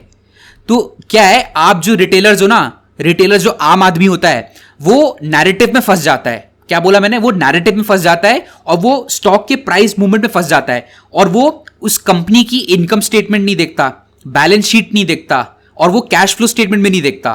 तो इसलिए मैं आपसे कहता हूं कि आपको इनकम स्टेटमेंट, बैलेंस शीट और कैश फ्लो स्टेटमेंट को देखना बहुत ही ज्यादा इंपॉर्टेंट हो जाता है, and you don't have to fall in the trap of narrative and price movements. क्योंकि मैं बता रहा हूं, ऐसे स्टॉक्स में 99% जो नुकसान होता है वो खाली रिटेलर्स का ही होता है। मैं आपको दिखाता हूं। तो आप ये देख लो, आप अपने सामने देख लो कि जेंसॉल इंजीनियरिंग का अगर आप शेयर होल्डिंग पैटर्न देखोगे, यहां पे देखो, पब्लिक में देखो, रिटेलर्स का पार्टिसिपेशन देखो। रिटेलर्स का पार्टिसिपेशन जून 2022 में 29% था। 29% से बढ़कर अब कितना आपका फिगर हो गया है, 29% से बढ़कर ये फिगर चला गया है 57% तक। बल्कि मेरे को लग रहा है कि जब जेंसॉल इंजीनियरिंग का स्कैम डिस्कवर हो गया उसके बाद भी बहुत सारे रिटेलर्स गए, और वो मेरे को पता है उसका रीजन क्या है कि क्यों रिटेलर्स गए। क्योंकि रिटेलर्स को लगता है कि यार ये तो 1400 रुपए का स्टॉक था, अब ये 50 रुपए का स्टॉक हो गया है, ऊपर से इतना गिर गया है, सस्ता स्टॉक हो गया है, तो इस स्टॉक में हम एंट्री ले लेते हैं, 50 रुपए का स्टॉक और कितना ही नीचे गिर जाएगा। तो भाई सबसे बड़ी बेवकूफी जो रिटेलर्स करता है वो यही करता है कि वो एक गंदे स्टॉक को एवरेज करने लग जाता है, ये सोच के कि ये 1400 रुपए का स्टॉक था, अब ये 50 रुपए का हो गया है, तो 50 रुपए से कितना गिर जाएगा। भाई ये 50 रुपए का जो स्टॉक है ना, 2 रुपए भी हो सकता है। 25 पैसे का भी जो स्टॉक है ना, अगर गंदा है फंडामेंटली, तो 25 रुपए का स्टॉक 0 पे जा सकता है, तो तभी भी आपको 100% लॉस होगा अपनी कैपिटल पे। तो मेरे को लगता है इस रीजन की वजह से भी काफी लोग जेंसॉल में घुसे हैं, क्योंकि उनको लगता है कि 50 रुपए का स्टॉक हो गया तो सस्ता हो गया है, तो सस्ता स्टॉक हो गया तो मैं ले लेता हूं उसको। और बहुत गलत, very bad idea of averaging the stock. Don't do this, never do this. तो जेंसॉल में सीएफओ के अलावा और भी बहुत सारे रेड फ्लैग्स थे, पर हमारा पर्पस खाली यहां पे कैश फ्लो स्टेटमेंट को देखना है, तो मैं और सारे रीजंस में नहीं जाऊंगा। तो ये आपके सामने एक बहुत पॉपुलर कंपनी थी जिसमें हर कोई रिटेलर पार्टिसिपेट करना चाहता था, पर इस कंपनी में भी बहुत सारे मल्टीपल रेड फ्लैग्स थे, ठीक है। और उनमें से एक था आपका कैश फ्लो टू एबिटा या फिर cash flow to PAT ratio. तो आइए हम वो यहां पे चेक करते हैं कि क्या था। वही सेम चीज करने को बोलूंगा मैं आपको क्या करना है, सेम चीज ही करनी है। आप क्या करो 2013 से लेके ट्रेलिंग 12 मंथ्स तक के जो प्रॉफिट है उन सबको ऐड कर दो, आप ऐड कर दो, ठीक है। तो मैंने आपके लिए ऐड करके रखा हुआ है, तो मेरे को फिगर्स याद हैं। तो अगर मैं पूरे प्रॉफिट को ऐड करूंगा तो मेरा यहां पे फिगर आता है 11,224 करोड़। ये मेरा यहां पे प्रॉफिट आफ्टर टैक्स हो गया, ठीक है। और अब यहां पे देखो, यहां पे आप अटेंशन पे करो, आपका कैश फ्लो फ्रॉम ऑपरेशंस में देखो कितनी नेगेटिव फिगर्स है, -2500 करोड़। हाँ, फिर देखो -2870 करोड़। फिर ये देखो 2021 में -10,252 करोड़। फिर ये देखो -4 करोड़ हो गया, फिर ये देखो 457 हो गया, पॉजिटिव हो गया। मतलब कैश फ्लो फ्रॉम ऑपरेशंस में ही कितना आपका स्विंग्स हैं, कितने हाई और लो स्विंग्स हैं। कभी नेगेटिव हो रहा है इतना बड़ा नंबर, कभी पॉजिटिव हो रहा है, कभी कुछ हो रहा है, कभी कुछ हो रहा है। मतलब कितना वेरिएशन है इसमें, कितना वेरिएशन है, कितने स्विंग्स हैं इसमें। तो अगर आप यहां पे कैश फ्लो के भी सारे नंबर ऐड कर दोगे, कैश फ्लो के सारे नंबर आप ऐड करोगे, तो आपका यहां पे क्यूमुलेटिव सीएफओ आएगा। आपका यहां पे क्यूमुलेटिव सीएफओ आएगा, कितना आएगा? यहां पे आपका क्यूमुलेटिव सीएफओ आ रहा है ₹2776 करोड़। कितना आ रहा है सीएफओ? यहां पे पॉजिटिव आ रहा है 2776 करोड़। और आपका यहां पे प्रॉफिट क्यूमुलेटिव कितना था, जो मैंने प्रॉफिट का सारा एडिशन करा है, वो आपका ये क्यूमुलेटिव का सिग्मा का साइन जो होता है आपको पता होगा, मैथ्स पढ़ी आपने तो। ये क्यूमुलेटिव पैट हो गया। तो क्यूमुलेटिव पैट आ रहा था हमारा ₹11,224 करोड़। अब देखो आपका प्रॉफिट आफ्टर टैक्स आ रहा है क्यूमुलेटिव 11,224 करोड़ और आपका क्यूमुलेटिव सीएफओ आ रहा है 2776 करोड़। तो अगर मैं यहाँ पे सीएफओ अपॉन पैट करूंगा, सीएफओ मेरा कितना है 2776 अपॉन 11,224। तो आप मेरे को कैलकुलेट करके बताओ आपका आंसर कितना आ रहा है। आपका आंसर आएगा अराउंड 25% का। हाँ, यहां से आप ऑब्वियसली आप 100 से मल्टीप्लाई करोगे तो आपका परसेंटेज में आ जाएगा। तो आपका सीएफओ अपॉन पैट आ रहा है 25%। नाउ सीएफओ टू पैट 25% अगर किसी कंपनी का आ रहा है, it is a very low CFO to PAT ratio. ये एक बहुत मेजर रेड फ्लैग है। इसका मतलब है कि कंपनी अपना प्रॉफिट आफ्टर टैक्स जो वो इनकम स्टेटमेंट में शो कर रही है, उसका खाली 25% वो कैश फ्लो फ्रॉम ऑपरेशंस में कन्वर्ट कर पा रही है। तो यार ये तो बहुत बड़ा रेड फ्लैग है।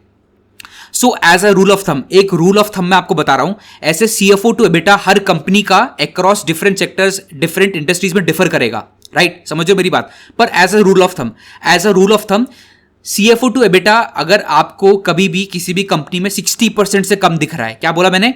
अगर आपको किसी भी कंपनी में as a rule of thumb CFO to EBITDA 60% से कम दिख रहा है, so that is a red flag, that is a very big red flag. फिर आपको और इन्वेस्टिगेट करना चाहिए कंपनी में जाके कि यार यहां पे मांजरा क्या है, यहां क्या चल रहा है। आपको और इन्वेस्टिगेट करना पड़ेगा, तो आपको आंसर्स भी मिल जाएंगे कि यार यहां पे पैसा कहां पे फंस रहा है, और एक और एग्जांपल, अब मैंने आपको राजेश एक्सपोर्ट्स का सीएफओ टू एबिटा कंपेयर करके दिखाया कि कितना आ रहा है, 25% आ रहा है। अब ये राजेश एक्सपोर्ट्स जो कंपनी है वो करती क्या है? सो राजेश एक्सपोर्ट्स आपका गोल्ड को मैन्युफैक्चर करती है और गोल्ड का एक्सपोर्ट करती है। तो अब आप इसकी कोई पीयर कंपनी का सीएफओ टू एबिटा उठा के देखो। हम राजेश एक्सपोर्ट्स की कोई पीयर कंपनी उठा के देखते हैं, इसके जो कॉम्पिटिटर वाली कंपनी है सेम सेक्टर में।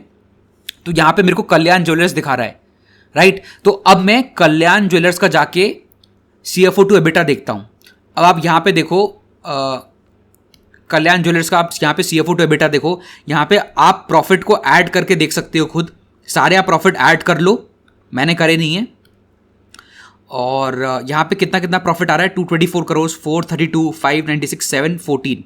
अब मैं एक बार कैश फ्लो स्टेटमेंट्स को देखूं। हाँ, ये देख लो, ये तो मेरे को देखते ही पता पड़ रहा है। आप देख लो, आपका जो कैश फ्लो फ्रॉम ऑपरेशंस है वो आपका प्रॉफिट आफ्टर टैक्स से ज्यादा आ रहा है। ये देखो 1013 करोड़, 1322 करोड़, 1209 करोड़। तो जहां तक मेरे को लग रहा है कि अगर आप इस कंपनी का सीएफओ टू एबिटा कैलकुलेट करोगे, sorry CFO to PAT calculate करोगे, यहां पे मैं फिर से लिख देता हूं, अगर आप इस कंपनी का सीएफओ टू पैट करोगे तो मेरे को लग रहा है कि यहां पे आपका आंसर मोर देन 100% आएगा, लग रहा है मेरे को। कल्याण ज्वेलर्स का आप खुद से सीएफओ टू पैट निकाल के देखो, और जहां तक मेरे को लग रहा है, मेरे को आंखों से देख के पता पड़ रहा है कि सीएफओ टू पैट मेरे ख्याल से मोर देन 100% आएगा, या मोर देन 80% तो आएगा ही आएगा डेफिनेटली। तो अब आप मेरे को बताओ कि राजेश एक्सपोर्ट्स का आपका सीएफओ टू पैट 25% आ रहा है, और कल्याण ज्वेलर्स जो सिमिलर कंपनी है और सेम सेक्टर में ऑपरेट करती है, उसका CFO to EBITDA more than 100% या मोर देन 80% आ रहा है। So which is a better company to invest in? Obviously Kalyan Jewellers.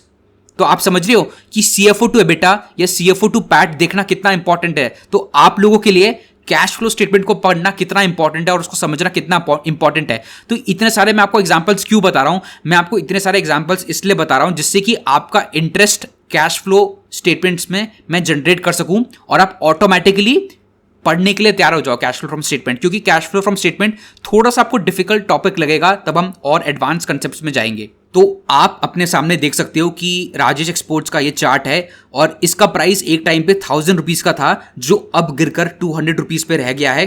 तो यहाँ पे बहुत ही ज्यादा डिस्ट्रक्शन हुआ है रिटेलर्स का, पर ये सारी चीजें अवॉइडेबल हैं अगर आपको कैश फ्लो फ्रॉम स्टेटमेंट पढ़ना आता तो। अब मैं आपके सामने एक बहुत ही इंटरेस्टिंग और फनी कंपनी लेके आया हूं। ध्यान से सुनना मेरी बात। इस कंपनी का नाम है टेम्बो ग्लोबल इंडस्ट्रीज। अब मैं आपको इस कंपनी के बहुत इंपॉर्टेंट एस्पेक्ट्स सिखाऊंगा और आपको मजा आने वाला है। और ये ट्रूली मैं आपको एक बहुत ही मैं प्रैक्टिकल लेसन दिखाऊंगा कि आपको स्टॉक को कैसे एनालाइज करना होता है फ्रॉम द स्टेप 1। अब देखो, कोई भी रिटेलर है वो स्क्रीनर को खोलेगा। हाँ जी, खोलेगा स्क्रीनर को। वो क्या देखेगा? सबसे पहले तो वो देखेगा कि यार स्टॉक का पी कितना है। वो देखेगा यार स्टॉक का पी रेशियो तो 15 टाइम्स है। फिर वो क्या करेगा? फिर वो देखेगा इंडस्ट्री का पीई 25 टाइम्स है। ओहो, इसका मतलब है कि स्टॉक तो सस्ता है। ओके। फिर वो देखेगा भाई कंपनी का आरओसीई तो 31.4% है। ओहो हो भाई, तो बहुत हाई है। फिर वो देखेगा कंपनी का आरओई 36.7% है। भाई अब तो वो पागल ही हो जाएगा। भाई अब तो वो बोलेगा कि कंपनी तो मस्त है एकदम। ठीक है। उसके बाद क्या करेगा वो? उसके बाद एक रिटेलर इन्वेस्टर क्या कर सकता है? उसको एक ही चीज पढ़नी आती होगी, प्रॉफिट एंड लॉस देख लेगा थोड़ा बहुत वो। और क्या देखेगा? प्रॉफिट एंड लॉस स्टेटमेंट में वो क्या देखेगा? प्रॉफिट एंड लॉस स्टेटमेंट में वो देखेगा कि भाई मार्च 2020 में तो कंपनी का 80 करोड़ का रेवेन्यू था। ओहो, 80 करोड़ से रेवेन्यू बढ़ गया 104 करोड़, 32% की सेल्स ग्रोथ। 104 से कंपनी का सेल्स बढ़ गया 176, 69% की सेल्स ग्रोथ। 176 का 250 करोड़ का रेवेन्यू हो गया, 42% की ग्रोथ। 250 करोड़ से सेल्स बढ़ गई 439 करोड़ की, 76% की सेल्स ग्रोथ। 439 से आपकी सेल्स बढ़ गई है 743 करोड़। ओ भाई, क्या कमाल की कंपनी है। कंपनी ने खाली 4-5 साल में 80 करोड़ से सेल्स बढ़ा के 700 करोड़ तक चली गई। वाह, क्या कंपनी है, वाह, मजा ही आ गया। और अगर वो कंपनी की प्रॉफिट ग्रोथ देख लेगा, भाई 2 करोड़ का प्रॉफिट था, आज के टाइम पे 51 करोड़ का प्रॉफिट है। भाई बस हो गया। रिटेलर जो एनालाइज करता है स्टॉक को ऐसे एनालाइज करता है, वो खत्म, वो यहीं पे पिघल जाएगा। और अगर आपने ये जान लिया कि कंपनी करती क्या है तो आप पागल ही हो जाओगे। क्या करती है कंपनी ऐसे एक टेक्सटाइल मैन्युफैक्चरिंग कंपनी है, पर कंपनी क्या करने वाली है? फ्यूचर के प्रोजेक्ट सुनो कंपनी के। कंपनी का मैनेजमेंट फ्यूचर में आके क्या बोल रहा है? कंपनी बोल रही है कि भैया अब तो हम सोलर सेगमेंट में जाएंगे, हम तो सोलर के सेगमेंट में जाके सोलर का ईपीसी करेंगे, सोलर के मॉड्यूल्स मैन्युफैक्चर करेंगे। ओ भाई, और आप लोग क्या बोलोगे? हाँ यार, सोलर का तो बहुत स्कोप है इंडिया में, रिन्यूएबल एनर्जी तो बहुत बढ़ेगा इंडिया में। तो आप हो गए पागल। ठीक है। फिर कंपनी ने क्या बोला है? कंपनी ने बोला है कि कंपनी अब डिफेंस प्रोडक्ट्स की भी मैन्युफैक्चरिंग शुरू कर देगी। क्या बोला मैंने? कंपनी डिफेंस प्रोडक्ट्स की भी मैन्युफैक्चरिंग शुरू कर देगी। भाई अब तो आप पागल हो जाओगे। आप बोलोगे हाँ भाई सही बात है, अभी तो हमारी इंडिया पाकिस्तान से वॉर हुई है और इंडियन गवर्नमेंट है वो भी अपना एक्सपेंडिचर बढ़ा रही है टुवर्ड्स द डिफेंस सेक्टर। ओ भाई, तो अब तो कंपनी तो बहुत धमाल मचाने वाली है फ्यूचर में। बस आप इतना एनालिसिस देखोगे, आप इतना नैरेटिव सुनोगे कंपनी का, और आप यहाँ पे इनकम स्टेटमेंट देखोगे, आरओसी आरओई देखोगे, बस आप खरीद लोगे कंपनी। पर आपको एक बात बताए क्या? ये कंपनी कंप्लीट फ्रॉड है। जहां तक मेरे को लगता है इस कंपनी के बारे में भी आपको न्यूज में सुनने को मिलेगा। अभी तक मिला नहीं है, अभी तक कुछ सेबी की इन्वेस्टिगेशन या कुछ शुरू नहीं हुई है इस कंपनी में। ये मैं कह रहा हूं, 99.99% मेरे को लगता है कि ये कंपनी फ्रॉड है, टोटल फ्रॉड है। मैं आपको अब एक्सप्लेन करने वाला हूं कि ये कंपनी क्यों फ्रॉड है। Just by analysing the cash flow statement मैं आपको बताऊंगा कि ये कंपनी फ्रॉड है कैसे। आइए जानते हैं। अब सबसे पहली चीज आप देखो कि आपने यहां पे ये देखा कि कंपनी का डेट टू इक्विटी कितना है। कंपनी का डेट टू इक्विटी है 1.22 टाइम्स। तो डेट तो ज्यादा है, डेट तो ऑब्वियसली ज्यादा है, राइट। अब आप नीचे आ जाओ, आप आओ कैश फ्लो स्टेटमेंट में। अच्छा, सबसे पहले कैश फ्लो स्टेटमेंट में जाने से पहले मैं आपसे क्या बोलने वाला हूं, आपको पता है ना? हाँ, आपको पता है।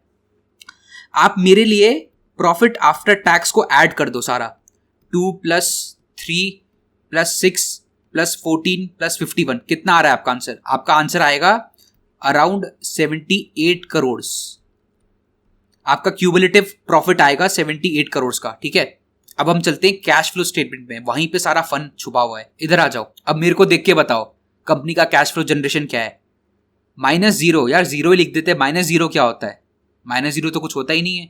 जीरो तो न्यूट्रल नंबर होता है, ना नेगेटिव ना पॉजिटिव। यार इतना भी नहीं पता इन्हें।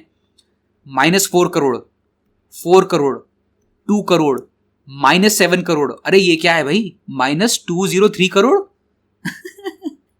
अच्छा मेरे को बताओ कंपनी का क्यूमुलेटिव सीएफओ कितना हो गया? कंपनी का क्यूमुलेटिव सीएफओ आता है निकल के ₹208 करोड़। कंपनी का क्यूमुलेटिव पैट कितना था? कंपनी का क्यूमुलेटिव पैट था ₹78 करोड़। हाँ जी भाई, क्या लगता है आप लोगों को क्या चल रहा है कंपनी में? क्या चल रहा है कंपनी में? चल क्या रहा है? मतलब कंपनी इनकम स्टेटमेंट में तो दिखा रही है कि भाई उनका क्यूमुलेटिव प्रॉफिट 78 करोड़ का है, सेल्स ग्रोथ भी दिखा रही है, बहुत बढ़िया। पर मेरे को ये बताओ भाई, अगर इनकम स्टेटमेंट में सेल्स ग्रोथ इतनी बढ़िया है, प्रॉफिट ग्रोथ इतनी बढ़िया है, तो ये बताओ कि कोर ऑपरेशन से कुछ कैश जनरेट क्यों नहीं हो रहा? अरे कैश जनरेशन की तो बात छोड़ो आप, आपका -208 करोड़ का तो कैश बल्कि यूज हो रहा है ऑपरेशंस में। कैश आपका जनरेट करने से तो दूर, आप तो 208 करोड़ का कैश खा रही है कंपनी। मतलब अगर कंपनी अपना कोर बिजनेस ऑपरेशंस को ऑपरेट कर रही है तो कंपनी को लॉस हो रहा है -208 करोड़ कैश का। समझ रहे हो मेरी बात? और एक बात यहां पे देखो मेरी आप, अगर मैं यहां पे कैश फ्रॉम ऑपरेटिंग एक्टिविटी को मैं यहां पे एक्सपैंड, यहां प्लस का बटन दबाऊं तो आप ये देखो, सी दिस, पैसा फंस कहां रहा है? पैसा आपका फंस रहा है रिसीवेबल्स में। ये देखो, रिसीवेबल्स में आपका -89 करोड़ है, इन्वेंट्री में आपका -66 करोड़ है। मतलब आपकी कंपनी की रिसीवेबल्स बढ़ रहे हैं, मतलब आप अपना माल क्रेडिट पे बेच रहे हो, मतलब आप अपना माल कस्टमर्स को बेच रहे हो और बोल रहे हो भाई तू पैसे मेरे को बाद में दे देना। रॉन्ग। इन्वेंट्री आपकी बढ़ रही है, मतलब इन्वेंट्री आपकी बढ़ रही है, मतलब आप इन्वेंट्री ज्यादा एक्यूमुलेट कर रहे हो, आपका पैसा ज्यादा इन्वेंट्री में जा रहा है। तो मेरे को ये बताओ कि आपका 89 और 66 करोड़, मतलब ऑलमोस्ट आपका तो 150 करोड़ रुपए, आपका तो ₹150 करोड़ रुपए तो आपका रिसीवेबल्स और इन्वेंट्री में फंसा हुआ है। और पेबल्स आपका कितना है? पेबल्स आपका यहां पे पॉजिटिव है। ठीक है, मतलब पेबल्स बढ़ रहा है, पेबल्स आपका बढ़ रहा है तो कोई दिक्कत नहीं है। पर आपका 150 करोड़, आपका 150 करोड़ रुपीस तो आपका रिसीवेबल्स और इन्वेंट्री में फंसा हुआ है। अब मेरे को एक बात बताओ कि कंपनी सर्वाइव कैसे कर पा रही है? अगर कंपनी कुछ कैश, कोई रियल कैश का नोट जनरेट नहीं कर रही है तो कंपनी सर्वाइव कैसे कर पा रही है? अगर कंपनी अपने ऑपरेशंस से कैश जनरेट नहीं कर पा रही है तो इसका मतलब है कि कंपनी कैश का अरेंजमेंट कहीं और से कर रही है। सही बात है ना भाई? अगर कंपनी कोई आपकी ऑपरेशन से कुछ रियल कैश नोट जनरेट नहीं कर पा रही है तो इसका मतलब है कि कंपनी किसी और सोर्स से कैश को प्रोक्योर कर रही है, कैश को एक्वायर कर रही है। हाँ सही बात है, सही बात है। मैं दिखाता हूं आपको कि कंपनी कैश का जुगाड़ कहां से कर रही है, बताता हूं, मैं आपको दिखाता हूं। ये देखो, आपको ये दिख रहा है, आपको ये दिख रहा है अपनी स्क्रीन पे, कैश फ्रॉम फाइनेंसिंग एक्टिविटी। इसको हम क्या बोलते हैं? Cash flow from finance. तो ये देखो, कंपनी ₹203 करोड़ तो ऑपरेशन से गंवा रही है, पर आप ये देख रहे हो कि कंपनी 288 करोड़ का कैश जनरेट कर रही है फ्रॉम फाइनेंसिंग एक्टिविटी। अब हम इसको एक्सपैंड करके देखते हैं। अब ये देखो, तो कंपनी क्या कर रही है? कंपनी ने लोन ले रखा है जी, कंपनी ने लोन ले रखा है। ये देखो ना, प्रोसीड्स फ्रॉम बोरोइंग। एक मिनट, ये देखो, प्रोसीड्स फ्रॉम बोरोइंग का मतलब है कि कंपनी ने लोन लिया है। कितने का लोन लिया है? 209 करोड़ का लोन लिया है। तो इस चीज से आपको क्या पता पड़ रहा है कि कंपनी के जो फंडामेंटल्स है वो बहुत वीक हैं। कंपनी दिखा रही है कि वो बहुत मस्कुलर है, बहुत स्ट्रांग है, पर फाउंडेशन कंपनी की बहुत ही बेकार है। प्रोसीड्स फ्रॉम बोरोइंग मतलब कंपनी ने बैंक में जाके लोन ले रखा है 209 करोड़ का। अब आप मेरे को बताओ कि कंपनी अपने ऑपरेशंस से तो कोई नोट जनरेट नहीं कर रही है, ठीक है, और कंपनी बैंक से जा रही है लोन लेने 209 करोड़ का। अब लोन लिया है तो भाई इंटरेस्ट पेमेंट तो करना पड़ेगा। हाँ करना पड़ेगा। और एक और चीज बताओ, यहां आपको दिखाई दे रहा है यहाँ पे proceeds from share. Proceeds from share का मतलब क्या हो गया? प्रोसीड्स फ्रॉम शेयर मतलब जो प्रमोटर्स हैं वो अपना इक्विटी को डाइल्यूट कर रहे हैं, मतलब वो अपने इक्विटी को बेच रहे हैं, वो अपना इक्विटी को बेच रहे हैं और उसकी एक्सचेंज में कैश रिसीव कर रहे हैं। तो ये देखो प्रोसीड्स फ्रॉम शेयर है आपका 103 करोड़ रुपए। ओहो, कितने सारे रेड फ्लैग्स है कंपनी में। तो ये भी एक बहुत नेगेटिव फैक्टर है कि भाई आपकी कंपनी अपने कोर धंधे से तो कैश जनरेट नहीं कर रही है, और कैश जनरेट नहीं कर रही है और वो लोन ले रही है बैंक से। और तो आपको क्या लगता है कि ये कंपनी कितने टाइम तक सर्वाइव कर पाएगी? आप बताओ, सोच के बताओ कि अगर कोई कंपनी है जो अपने कोर धंधे से पैसा जनरेट नहीं कर रही है और वो एक्सटर्नल सोर्सेस पे रिलाई कर रही है, मतलब बैंक से लोन ले रही है, आपको क्या लगता है इस कंपनी की लाइफ लिमिटेड नहीं हो गई? भाई आप बताओ कि क्या कोई कंपनी कैश जनरेट करे बिना सर्वाइव कर सकती है? हाँ, सर्वाइव कर सकती है, थोड़े टाइम तक सर्वाइव कर जाएगी, 1 साल 2 साल 3 साल, पर अल्टीमेटली अगर वो कंपनी कुछ अपना अरेंजमेंट करती नहीं है, अपने ऑपरेशंस को स्ट्रांग नहीं करती है, that company is going to fail. समझ रहे हो मेरी बात? और मैं आपको इंपॉर्टेंट चीज दिखाऊं, ये देखो प्रमोटर्स का स्टेक देखो कितना था जून 2022 में। प्रमोटर्स का स्टेक था 72.77%, अब कितना हो गया है? 43.62%। वही जो प्रोसीड्स फ्रॉम बोरिंग्स आपको दिखाई दे रहा था, जो आपको यहां पे प्रोसीड्स फ्रॉम बोरिंग दिख रहा होगा, वो ये नंबर होगा। 55% से प्रमोटर की होल्डिंग 43% चली गई। तो प्रोसीड्स फ्रॉम शेयर मतलब प्रमोटर्स ने अपना स्टेक बेचा और पैसे को रेस करा, राइट। और मेरे को देखो, ये देखो, आप देखो पब्लिक का पार्टिसिपेशन देखो, पब्लिक का यहां पे पार्टिसिपेशन कितना था जून 2022 में? 24.61%। अब ये बढ़कर 56.37% हो गया है। तो जो शेयर्स प्रमोटर्स ने बेचे हैं वो सारे के सारे रिटेलर्स ने खरीद लिए। आप देख रहे हो रिटेलर्स कैसे बेवकूफ बनते हैं, और इस केस में मैं आपको लाइव दिखा रहा हूं कि रिटेलर्स कैसे बेवकूफ बन रहे हैं। और एक और चीज देखो, नंबर ऑफ शेयर होल्डर्स देखो 2022 में कितने थे? 1668। अब 1668 का नंबर्स कितना हो गया? 19,000। मतलब शेयर होल्डर्स आपके, मतलब आपकी कंपनी अपने ऑपरेशन से 0 रुपीज जनरेट करती है, और आपके जो शेयर होल्डर्स का जो बेस है वो ऑलमोस्ट 8 टाइम्स हो गया। ये ऑलमोस्ट 8 टाइम्स मानूंगा ना मैं, 8 टाइम्स इंक्रीज हो गया। ये कितना हो गया? 8 या 8.5 टाइम्स इंक्रीज हो गया आपका शेयर होल्डर्स का बेस, ठीक है। और सबसे इंटरेस्टिंग पॉइंट क्या है मैं आपको बताता हूं। ये कंपनी एक टेक्सटाइल मैन्युफैक्चरिंग कंपनी है, तो कंपनी का डिफेंस प्रोडक्ट्स बनाने का कोई भी हिस्ट्री नहीं है, कोई भी एक्सपर्टीज नहीं है। ये कंपनी टेक्सटाइल मैन्युफैक्चरिंग कंपनी है, इस कंपनी के पास कोई भी हिस्ट्री नहीं है, कोई भी एक्सपर्टीज नहीं है, और हमें कोई फ्यूचर में क्रेडिबिलिटी भी नहीं है। कंपनी की क्रेडिबिलिटी भी मिसिंग है कि ये कंपनी डिफेंस प्रोडक्ट्स भी मैन्युफैक्चर कर सकती है नहीं। तो क्या हो रहा है इस केस में कि रिटेलर्स होते हैं वो स्टोरी में आ गए, वो नैरेटिव में आ गए। कंपनी ने यहां पे अपना इनकम स्टेटमेंट को मैनिपुलेट कर दिया है, पर अगर आप कंपनी का कैश फ्लो स्टेटमेंट देखोगे और आप देखोगे कि कंपनी रिपीटेड इक्विटी डायल्यूशन कर रही है, so this is a very big red flag for me. मैं तो ऐसी कंपनी में 1 पैसा भी इन्वेस्ट नहीं करने वाला। तो आप इस कंपनी का नाम याद रखना। देखो मैं आपको इस कंपनी का, इसकी मैं आपको साइट पे लेके चलता हूं। ये देखो साइट भी इन लोगों ने बहुत अच्छी बना रखी है, तो कोई भी अगर गलीबल इन्वेस्टर है वो इनकी साइट को विजिट करेगा तो वो इंप्रेस हो जाएगा। ये देख रहे हो आप, ये देखो कंपनी, ये देखो टेक्सटाइल, इनका मेन बिजनेस ये है, ठीक है। अब ये देखो इंजीनियरिंग प्रोडक्ट्स में भी आ गई हैं, और यहाँ पे देखो सोलर पावर भी दिखा रही है ये, और कंपनी की कोई हिस्ट्री नहीं, कोई एक्सपर्टीज नहीं है ये सब बनाने की, राइट। और मैं आपको कंपनी का शेयर चार्ट भी दिखाता हूं इसका। ये देखो ये जहां तक मेरे को ना टेक्निकल चार्ट देख के समझ में आ जाता है कि इस शेयर में हो क्या रहा है। जहां तक मेरे को लग रहा है कि इस शेयर में पंप एंड डंप हो रहा है। यहाँ पे क्या है, जो प्रमोटर्स हैं अपना शेयर्स को, अपने स्टेक को डंप कर रहे हैं, और रिटेलर्स यहाँ पे सारा स्टेक खरीद रहे हैं। तो पंप एंड डंप चल रहा है, और यहाँ पे बहुत तगड़ी ऑपरेटर की एक्टिविटी हो रही है। इस शेयर में बहुत तगड़ी ऑपरेटर की एक्टिविटी हो रही है, और आप देखो कि ऐसे शेयर्स ही रिटेलर्स को पसंद आते हैं। अब इस शेयर का प्राइस देखो आप, जुलाई 2024 में 300 रुपए से डायरेक्ट 900 रुपए हो गया, राइट। तो रिटेलर्स को यही तो शेयर पसंद आते हैं भाई। 3 गुना हो गया। 3 गुना कितने टाइम में हो गया? ये 3 गुना हो गया, ये ऑलमोस्ट 2-3 महीने में। 2-3 महीने में 3 गुना होगा शेयर। अब मेरे को पता है, देख के मेरे को समझ में आ रहा है कि यहाँ पे कितने रिटेलर्स यहाँ पे ट्रैप हुए होंगे, और जहां तक मेरे को लग रहा है कि इस कंपनी में तो बहुत बड़ा स्कैम हो ही रहा है। इस कंपनी में बहुत बड़ा स्कैम हो रहा है। तो आप इस कंपनी को याद रखो, और देखो कि हमने कैसे कैश फ्लो स्टेटमेंट को एनालाइज करके बता दिया कि कंपनी फ्रॉड है। तो इतना इंपॉर्टेंट होता है कैश फ्लो स्टेटमेंट को समझना।